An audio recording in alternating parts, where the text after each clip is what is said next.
കോമാളി. PV Anwar MLA comrade അല്ല, കോമാളി. ഒരു പ്രാവശ്യമല്ല, പല പ്രാവശ്യം പറയുന്നുണ്ട്. എനിക്കും അത്ഭുതമായി, എന്താണ് പടച്ചോനെ ഇങ്ങനെ എന്നെ കോമാളി വിളിക്കുന്നത്. അപ്പൊ ഞാനൊന്ന് അന്വേഷിച്ചു പേര് നാട്ടിൽ, ഇതൊന്നും അറിയണല്ലോ. കോമാളി അൻവർ, കോമ്രേഡ് അല്ല, കോമാളി അൻവർ. അപ്പൊ 2 ദിവസം അന്വേഷിച്ച വിവരം കിട്ടി.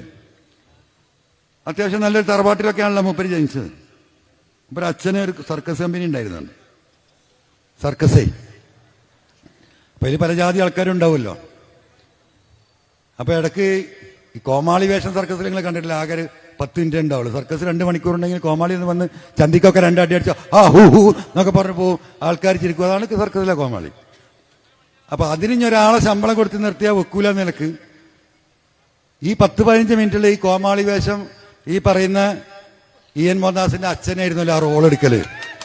അതുകൊണ്ട് ഈ കോമാളി കോമാളി എന്നുള്ള പേരിങ്ങനെ ആവർത്തിച്ച് വരുന്നുണ്ട്. അപ്പൊ പിന്നെ ഞാനും വിചാരിച്ചു വിട്ടേക്ക്, സാരല്ല, ഒരു അച്ഛനെ ഓർമ്മിക്കുകയാണല്ലോ കോമാളി എന്ന് പറയുമ്പോൾ. അപ്പൊ അത്ര മോശപ്പെട്ട പേരൊന്നുമല്ല എന്ന് എനിക്കും തോന്നിയപ്പോ ഞാനും അത് വിട്ടു. മനസ്സിലായില്ലേ? അപ്പൊ നമ്മള് ഇതാണ് ഇതിന്റെ അടിസ്ഥാനപരമായ വിഷയങ്ങൾ.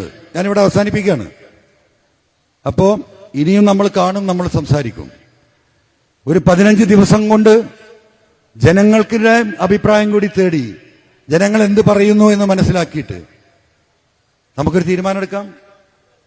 കോൺഗ്രസിന്റെ കൂടെ കൂടണോ, ലീഗിന്റെ കൂടെ കൂടണോ, BJPന്റെ കൂടെ കൂടണോ, അല്ല വിനേത പാർട്ടി ഇതേതായാലും പുറത്താക്കി അങ്ങോട്ട് പോകാൻ പറ്റില്ല, അപ്പൊ ഇതിലേലും കൂടണോ, അതല്ല നമുക്കിങ്ങനെ ജനമായിട്ട് നിൽക്കണോ എന്ന് നമുക്ക് തീരുമാനിക്കാം. നിങ്ങളോട് ചോദിക്കാതെ ഒരു തീരുമാനം ഞാൻ എടുക്കില്ല. കൃത്യമായ സർവേ നടത്തും. പണ്ടത്തെ പോലെയല്ലല്ലോ, ഫോണിലൊരു കുത്തുത്തിയാൽ സാധനങ്ങൾക്ക് എസ്ഓർണോ പറയാം. ആ ഒരു സംവിധാനം ഉണ്ടാക്കും 10 15 ഒരു മാസമോ കഴിഞ്ഞിട്ട്. എന്നിട്ട് നമുക്കൊന്ന് പരിശോധിക്കാം, എന്നിട്ട് നമുക്ക് തീരുമാനിക്കാം. അപ്പൊ എന്തായാലും ജോഷി മാഷ് ഇവിടെ ഉണ്ടോ? നന്ദി പറയാൻ ജോഷി മാഷ് ഇവിടെ വരാൻ പറഞ്ഞു. ഇവിടെ ഉണ്ടോ മാഷെ? ചുങ്കത്തറ ജോഷി.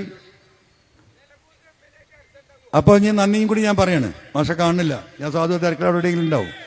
അപ്പൊ എന്താ അറിയോ, സുഖുവിനെയും സുഖു, ഞാൻ മാപ്പിള, സുഖ ഹിന്ദു, പിന്നെ ആരാ ഒരു ക്രിസ്ത്യാനിയായ ജോഷി, ഇത്രയേ ഉള്ളൂ. ഇത് തന്നെയാണ് നമ്മളെ കൺസെപ്റ്റ്, ഈ 3.